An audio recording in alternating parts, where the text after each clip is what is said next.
देहरादून में नरसिंह एकता मंच के 160 दिनों से जारी आंदोलन को कांग्रेस का समर्थन मिलने के बाद प्रदेश की सियासत पूरी तरह गर्मा गई है। परेड ग्राउंड स्थित पानी की टंकी पर प्रदर्शनकारियों के चढ़ने और कांग्रेस महिला मोर्चा के अध्यक्ष ज्योति रौतेले के आत्मदाह के प्रयास के बाद भाजपा ने कांग्रेस पर तीखा हमला बोला है। भाजपा प्रवक्ता नवीन ठाकुर ने आरोप लगाया है कि कांग्रेस कार्यकर्ताओं को भड़काकर प्रदेश में अराजकता फैला रही है और ये सब 2027 के सत्ता हथियाने की एक सोची समझी साजिश है। वहीं ज्योति रौतेले ने सरकार को संवेदनहीन बताते हुए कहा कि 54 घंटों से युवा टंकी पर बैठे हैं, लेकिन सरकार की ओर से कोई सुध नहीं लेने आया। फिलहाल मौके पर भारी पुलिस बल और प्रशासनिक अधिकारी तैनात हैं। प्रदेश की जनता भी देख रही है कि कांग्रेस किस प्रकार जो है रोज नए नए हथकंडे अपना रही है, रोज नए नए प्रयास कर रही है। किसी भी प्रकार से जो है जनता को भड़काया जाए, उसका राजनीतिक लाभ लेने की कोशिश कर रही है। क्योंकि उत्तराखंड में कांग्रेस हाशिए पर है, कांग्रेस का कोई जो है पूछने वाला नहीं है। तो कल का भी आप ये नौटंकी देख लीजिए, उनकी प्रदेश अध्यक्ष वहां पर आकर भड़काती है और उन्हीं के लोग जो है सुबह आकर फिर उन लोगों को उतार देते हैं। तो जनता इनका सारा ड्रामा समझती है और जो ये चाह रहे हैं किसी भी तरह से जो सत्ता प्राप्ति का कांग्रेस का सपना है, वो इस प्रदेश की जनता कभी पूरा नहीं होगी, होने देगी। पूरा प्रदेश आंदोलित है, कहीं ना कहीं कुछ न कुछ चल रहा है, लेकिन इनके कानों में जो नहीं देख रही है। और जो अधिकारी हैं, जो बाहर से आए हुए लोग हैं, वो आज हमारे प्रदेश को चला रहे हैं और प्रदेश को चलाने नहीं, वो प्रदेश को बेच रहे हैं। और आप लोगों को ये समझना पड़ेगा, इनके आगे ये सवाल रखने पड़ेंगे। और आज अगर हम लोग इन सब चीजों पे नहीं बोले, नहीं लड़े, नहीं कुछ करे, तो ये समझ लीजिए कि उत्तराखंड में आप लोगों के बच्चों के भविष्य का क्या होगा। तो देखिए, नरसिंह एकता मंच का ये प्रदर्शन जिसको कांग्रेस का समर्थन मिल चुका है, अभी जो प्रदर्शन है वो बढ़ गया है और उसको लेकर अब सियासत भी हो रही है। ये सोनू हमारा सहयोगी हमारे साथ जुड़ रहे हैं, उनसे हम और भी जानकारी ले लेते हैं। सोनू, 160 दिनों से लगातार धरने पर बैठे अभ्यर्थी नरसिंह एकता मंच के बैनर तले और अब कांग्रेस का भी समर्थन मिल गया है, जिसको लेकर कांग्रेस भी सीधे तौर पर सरकार को घेरने की कोशिश कर रही है।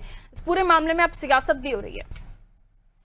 देखिए पारुल, ये बात सही है कि जो नर्सिंग कर्मी हैं वो विरोध कर रहे हैं। पहले वो किसी और स्थान पर विरोध कर रहे थे और कुछ समय पहले ही उन्होंने परेड ग्राउंड का रुख किया और परेड ग्राउंड में जो पानी की टंकी है उस पर 4 नर्सिंग कर्मी चढ़ गए और अपनी मांग मंगवाने के लिए अनुरोध कर रहे हैं, आंदोलन कर रहे हैं। उनके साथी जो हैं वो परेड ग्राउंड में ही टंकी के नीचे बैठ करके विरोध कर रहे हैं। इसमें एक दूसरा जो पहलू है वो सियासी पहलू है पारुल, क्योंकि इसमें कांग्रेस की महिला मोर्चे की जो प्रदेश अध्यक्ष हैं ज्योति रौतेला, वो भी इन आंदोलनकारियों के साथ पानी की टंकी पर हैं। ऐसे में ये मामला सियासी हो चला है और इसमें सियासत भी हो रही है। एक और जहां कांग्रेस की महिला मोर्चे की प्रदेश अध्यक्ष ज्योति रौतेला इनके समर्थन में है और जो पूर्व कैबिनेट मंत्री हैं, कांग्रेस के दिग्गज नेता हैं हरक सिंह रावत, वो भी इनके धरने में समर्थन देने के लिए पहुंचे थे। और फिर कांग्रेस के कई विधायकों ने जो उत्तराखंड के स्वास्थ्य मंत्री हैं सुबोध उनियाल, उनसे बातचीत की। हालांकि अभी कुछ समय पहले ही हमने सुबोध उनियाल से बात की। उनका कहना है कि जो नर्सिंग अभ्यर्थियों का, जो नर्सिंग कर्मियों का ये मामला है, सरकार इसका परीक्षण करा रही है और जल्द ही इसका समाधान कर लिया जाएगा। एक तरफ जो ये तमाम नर्सिंग कर्मी है, नर्सिंग के अभ्यर्थी हैं, ये एक और जहां आंदोलन कर रहे हैं, वहीं अब कांग्रेस का समर्थन ने इसमें एक नया सियासी मोड़ दे दिया और बीजेपी के जो नेता हैं वो इसमें कांग्रेस को जिम्मेदार ठहरा रहे हैं। तो ऐसे में ये साफ माना जा सकता है कि पारुल के अब इसमें सियासत शुरू हो गई है।